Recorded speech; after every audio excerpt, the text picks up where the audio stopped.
Hi everyone, welcome to our first of our May webinar series today, and we are delighted to introduce you to a very new and exciting feature called Logiqc Auditor. So this webinar series this month is going to take on. We're only going to have 3 sessions because there's no real clinic, seeing that this is a brand new product. So we're going to be looking at a broad overview of the new Logiqc Auditor feature, and then we'll dive more thoroughly and deep into it, and then we'll look at some of the feature in focus, which will focus on how you can build your own audit tools. I'm really excited, as always, to have Anna with me today, and I just want to welcome her and thank her again for the opportunity and for being here with me and for sharing all her knowledge with you around Logiqc Auditor today. Before we begin, I'd just like to acknowledge the traditional owners on the lands on which we all meet today and pay my respect to elders past and present. And today the responsibilities are shifting a little bit. I'm putting Anna in the hot seat. So yeah, just again, this will be recorded. It will be available to be shared with anyone who is unable to attend today. As always, if you've registered, you'll receive the notifications and you'll receive the email with a copy of the recording as well. And this mail out will contain this landing page for you where you can register for the other sessions if you haven't already done so. But we'll also include the Logiqc Auditor brochure, which will give you a little bit more information if you wanted to read some more about Logiqc, and also give you the opportunity, if your organisation is interested, to book a demo with Anna for that one. So without further ado, I guess we can get started. Anna, did you want to say something before you share your screen? Absolutely, Elizabeth. I would just say that this is really a generational change for Logiqc. In the past, Logiqc wasn't able to, provide information around content. This feature is able to take a deep dive into content. So previously, all the analytics were focused on process. When was the audit done? Was it done on time? How many improvements arose from it, etc. But now we're able to actually analyze the data inside the audit tool. So this is a generational shift for Logiqc. Great, super excited to hear more about that. I'll stop sharing so we can see what you have to share with us today. Okay, and I'm just sorry, I didn't have the right screen on. Okay. Hey Anna, so we've just briefly touched on that we have made some really significant changes. Did we change, and to accommodate those changes, of course, we changed the interface as well. Can you show us the new unified audit details form and explains how that will simplify the process for in the workflow compared to the multi-screens where we had to go to details, action, and then close in the past? Yeah. So when you're looking at the audit register, you'll see that it looks exactly the same. You'll think, oh, what's the big deal? But let's have a look at one. When you open up the details form, it's now going to present differently.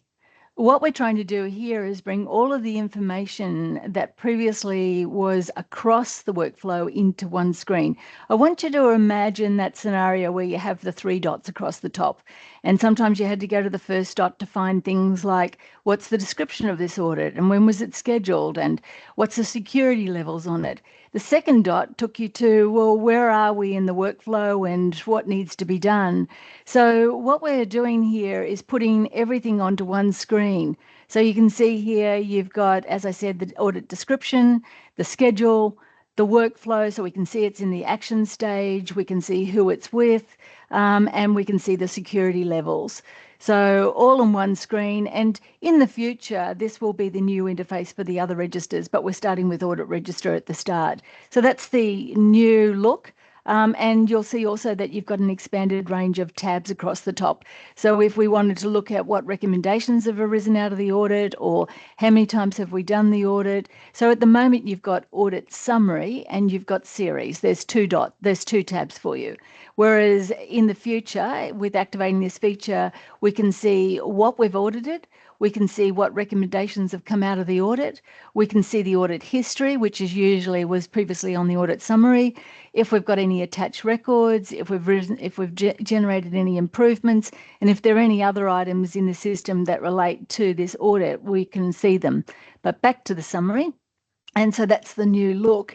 The thing is that we're trying to do everything from one screen. In terms of auditing, you can see up in the top right, you've got this button now that's called Action. That button will change as it moves through the workflow. So previously, you would have seen Action here and then it would close. What we're doing is we're putting that button up here, and that button will change, and it'll change from Action to Close. So let's just have a look at when we click that button.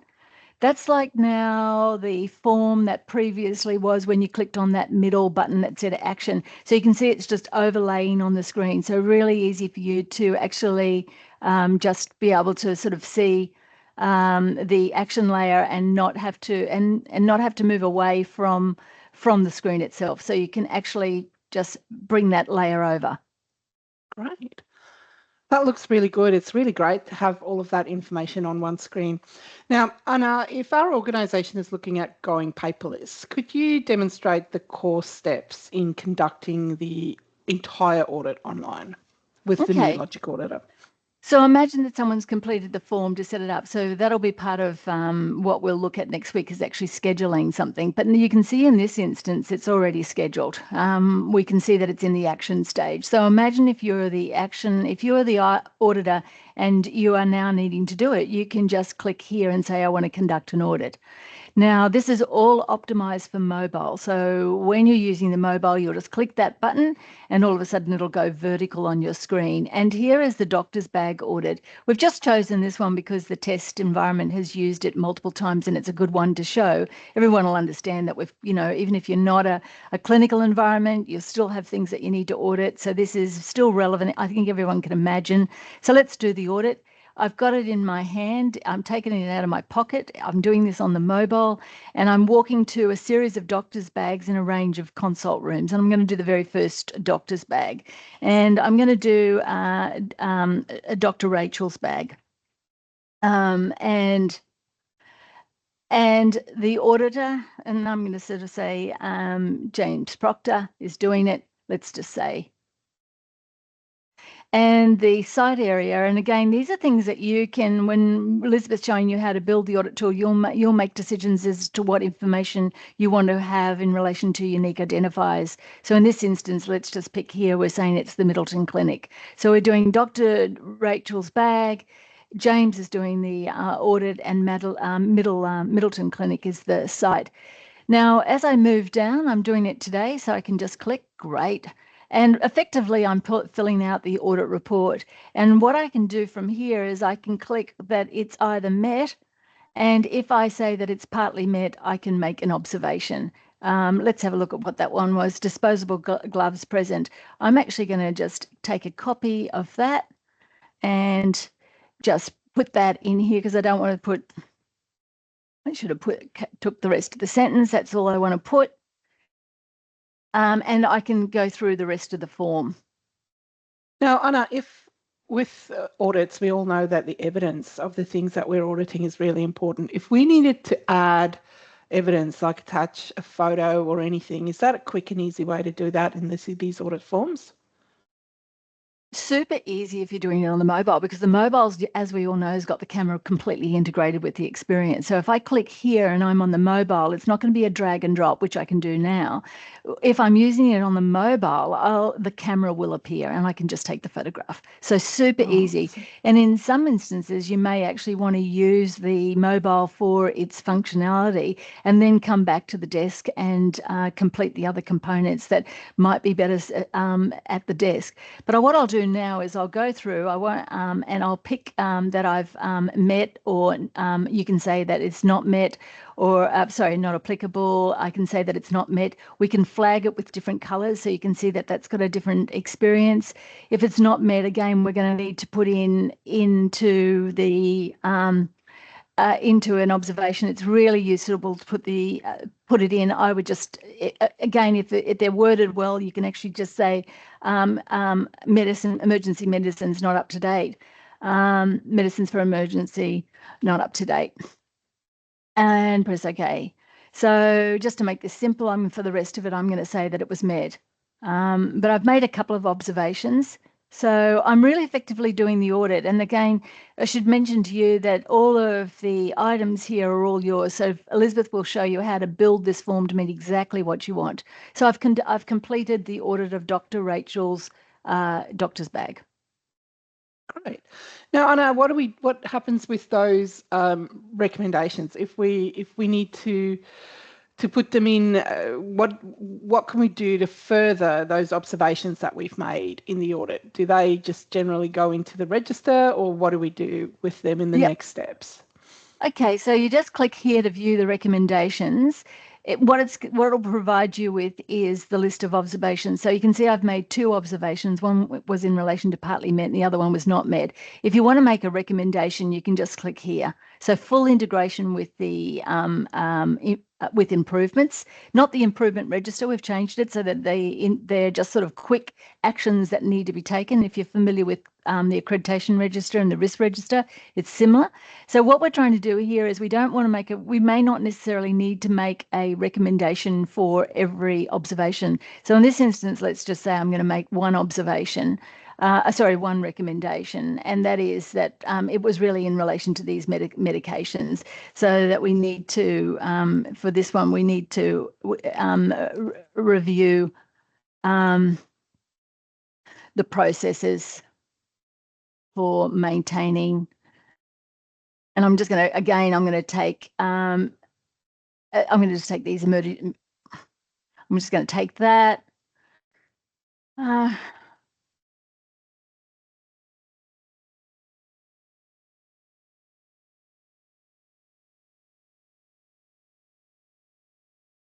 Okay, there's my recommendation, Elizabeth. I'm just going to make the other one I'm just going to leave, just for the purpose of indicating to you that I can make the observation without having to make a recommendation.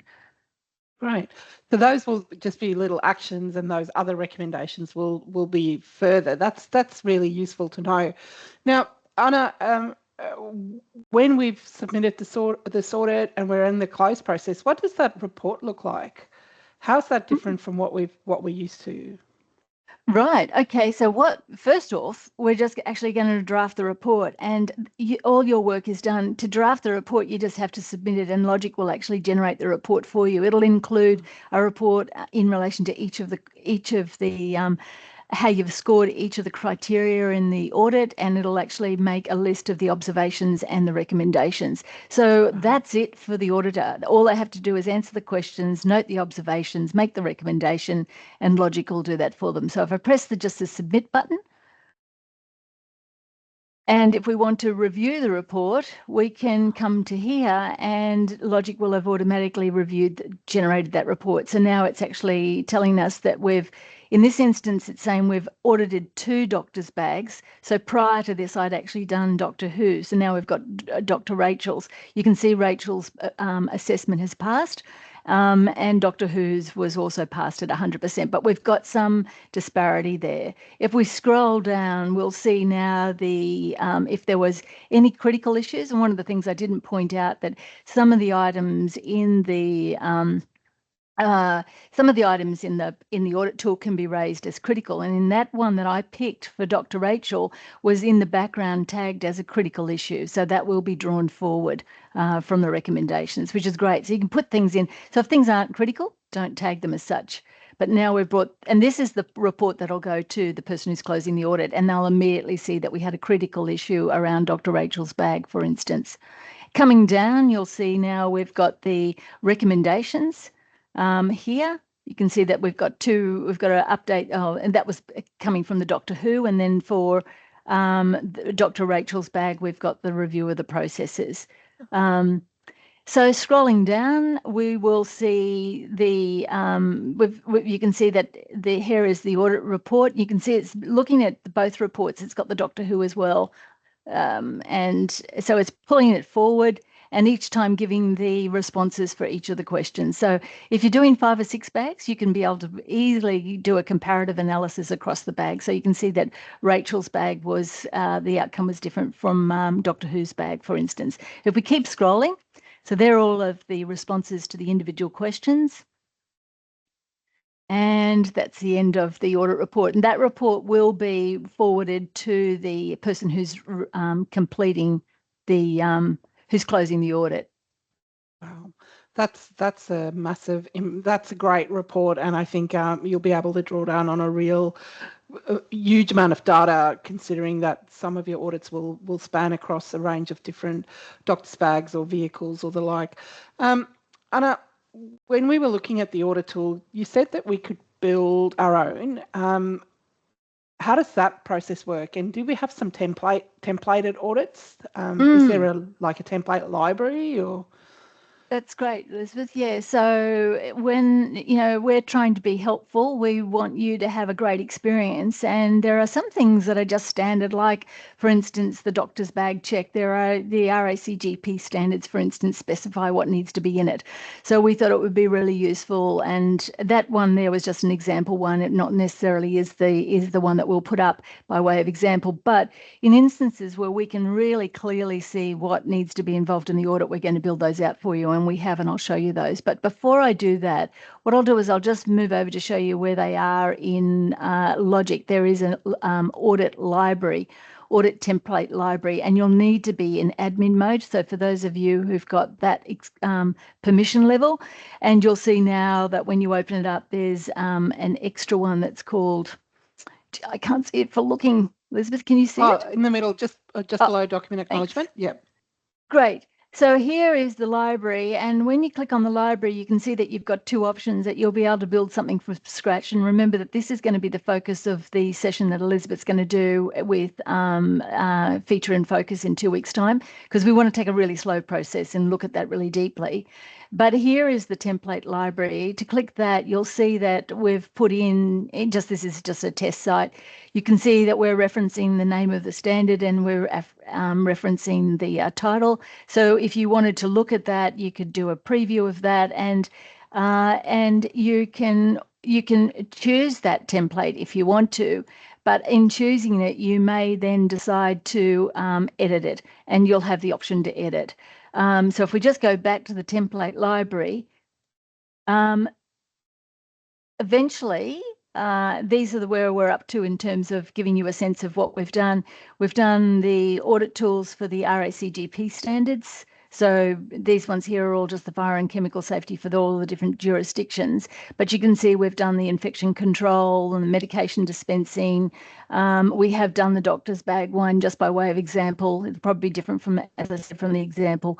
But we've actually, if you come down here is all of the things that need to be included. And one of the things that we're doing when we're providing these as paper-based versions that we'll provide to you, we'll link it to the standard. So we're saying it's G 5.3A, for instance, in relation to this requirement. So all of them are referenced. If we just close that off and look at that again, and come back out, and you can see that we've done the ones for ISO 9001, NSQHS, which is the for the secondary healthcare, 8134, a New Zealand standard, the aged care quality standards, NDIS, and those ones are that's where we're up to. We're slowly moving towards looking at all of the standards and trying to sort of, pull out what we can see as something that we could provide as a validated tool that could be used that's based on the requirements of the standards. We certainly don't want to make anything up. So it's only what the standards are requiring that we're able to sort of do those things.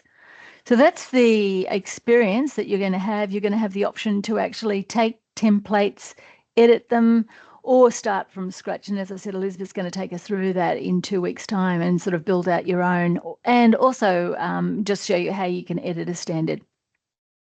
Wow, I know that's amazing work. So when for an organisation it isn't perfect, they can adjust it to make it fit within their context, but they know that they've got that recognised practice and standard behind the work that you've done in those audit tools, which is really amazing. Now we've built the audit tools, we've done the audits. What does that intelligence and analytics look like? What kind of reporting can we get from where we were used to Logic Analytics, for instance? Yeah, so if we come back out of admin mode, and as you know, analytics is down here on the left. When you have the feature activated, it'll give you an extra one, which is called audit. So at the moment, you've got those others, management reporting, for instance. When you open up audits, this is fantastic, I have to say. I think this is where I think what Logic has actually achieved, probably for the first time, I think, is that it's made a process super simple for staff to do. And at the same time, it's made it highly valuable for the management team. So imagine an environment like this where you've got your clinical director who wants to know, and I'm going to pick something like this. I'll pick the doctor's bag audit tool. Click there, and all of a sudden we can say that we have completed this audit 20 times. So for every time you use the same audit tool, no matter whether you've done it just for a once-off audit or part of a series or done it with different sites, different people doing it, it will keep stacking every time it's used, and we can see all of these things. And it's telling us how many times we've actually conducted the audit, how many times we've failed the audit, what the average score is, and how many improvements have come across the 20 times that we've done it. If we scroll down, we can actually come into it. And if we have a look at that one that we've just done for Rachel, I don't know where Rachel is. Oh, here it is. Here's Rachel's, which we're all familiar with. Let's have a look at that one. We can see that it had a score on it, and click here, and it's going to take us to the audit tool. And we can actually now go, okay, now we understand what failed, and we can see that observation. So that's one thing that we can do. So that's about qualitative data, just actually looking at it. But you can do more than that, of course. What we can do is if we scroll down, we can now see there's a graph, and of course you can download this. But what you're looking at here are all the times that we've done it. So in September, there were 3 times that we did the audit and 1 failed. Again, in October, 1 of the 2 that failed, 3 failed in November. But you can see over time we're getting better. And that's what you're looking for, is you're looking for a trend where every time you do the audit, you're getting the green rather than the red. And that really is about sort of helping us to understand, is this an area of the business that's where we've got issues, or, are we doing well in this area? Scrolling down, here's the average score per month. So you can see that we're looking at. Let's have a look at what else we've got on this ellipsis over here. Oh, it's just swinging between that stacked and line bar. For instance, I always find the bar easier to read myself. Going up here, you've also got filters. And so we could be looking at saying we only want to look at it for particular areas. And so we only want to look at it in a particular area, or I might pick that one because it's likely to have more data. And so we've only got 19 in that. So when you start to use it and you're tagging your audits, when you're doing them and you're tagging them to business areas, you can see that you can filter by that. But in addition to this, so this is about sort of overall, how did we perform on the audit and how many times did it pass or fail? But we might want to look at more detail, and that we're offering you is the audit questions. This, I think, is fantastic. So let's have a look at that critical issue that we looked at before, which was that one that said, how many times did the in-date medications for medication emergencies fail? That's what I'm interested in knowing. There's our one that we conducted today. So, and if we look across here, we can see all of the times we've done it. So by question, so this is not a critical area. This is, we've done it repeatedly and it hasn't been an issue. It'd be interesting to know what the problem was so that we avoid that. But so what you can do is, once you select for the report, if you select audit questions, then you can look at it by question. You can say, well, how many times, and again, you're going to be looking at things that are important, but how many times was the sharp container there? And that's great. So again, when you're building out your audit tools, you're really thinking about sort of what things you really want to track. And so let's go down. Yep. Oh, I don't want to use that one.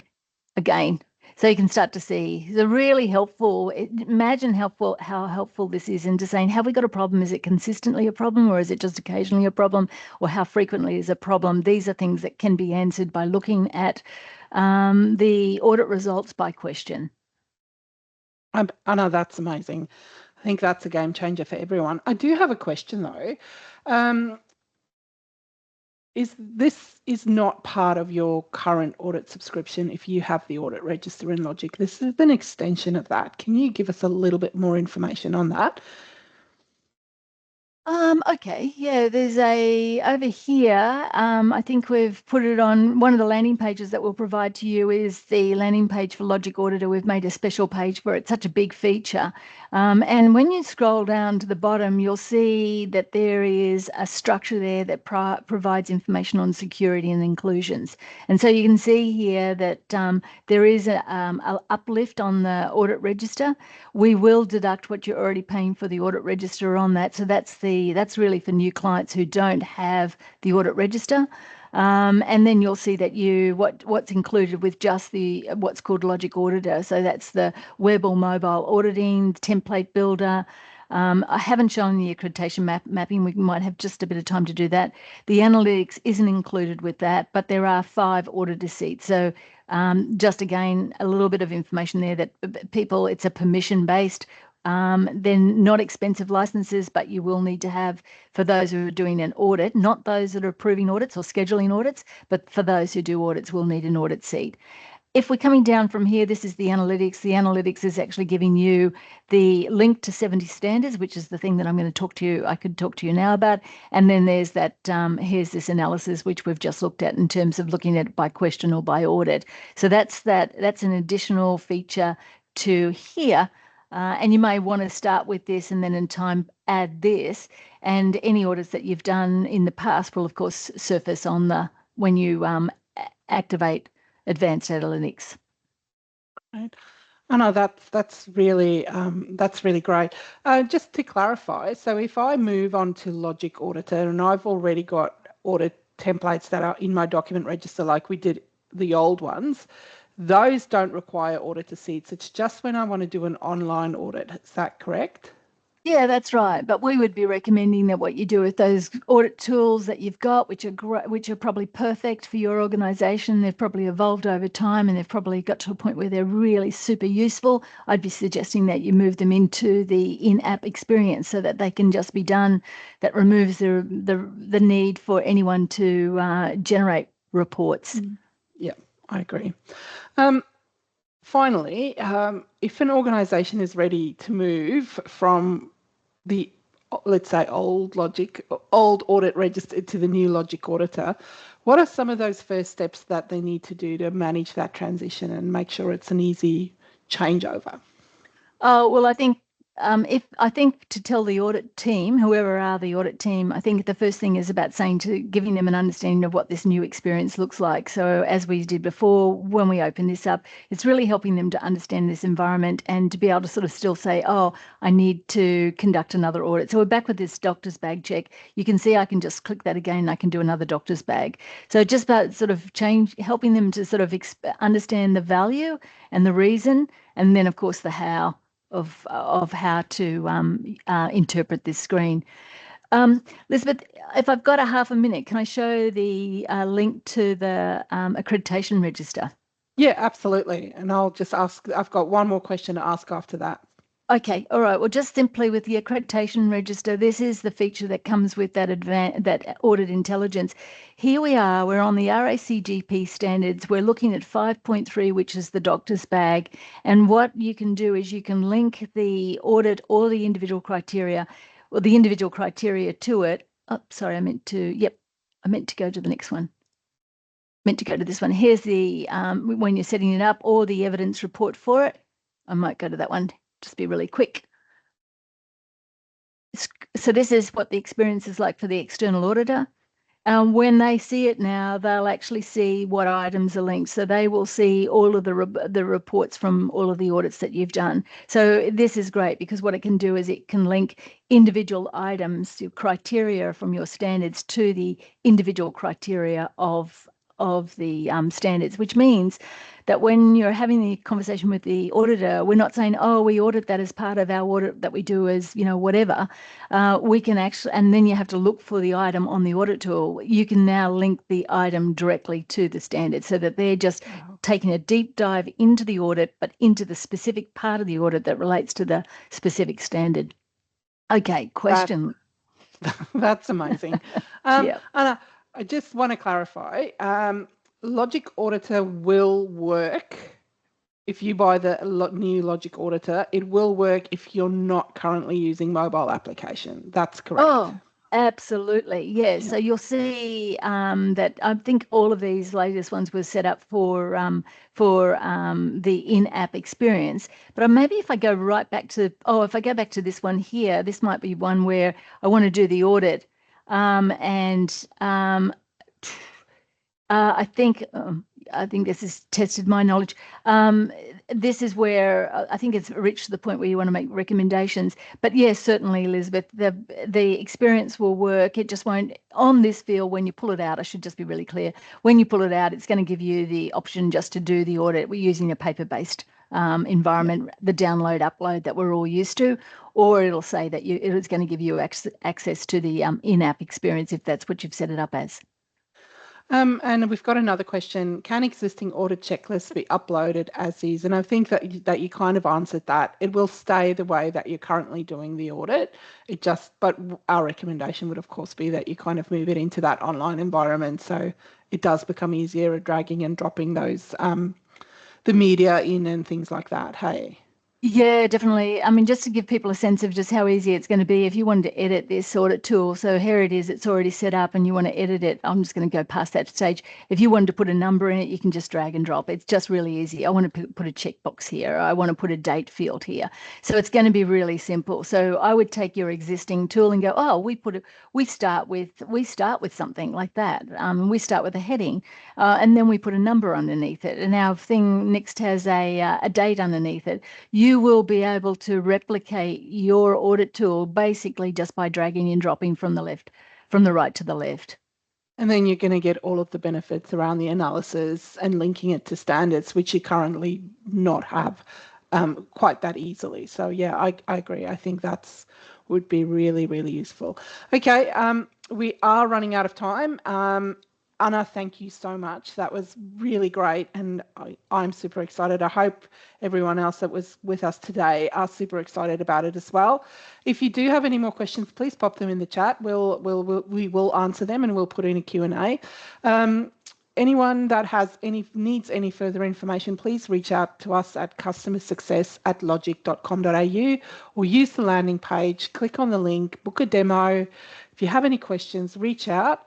And please come and join us next week to learn how to schedule one of these audits in the new Logic Auditor. And the week after that, we'll look in more detail into how to build your audit tools. So Anna, thank you again for being here today. And everyone that joined, thank you so much for being here. And you'll see some info coming into your inbox soon. Have a great day, everyone. Thank you. Thanks, everyone. Ciao.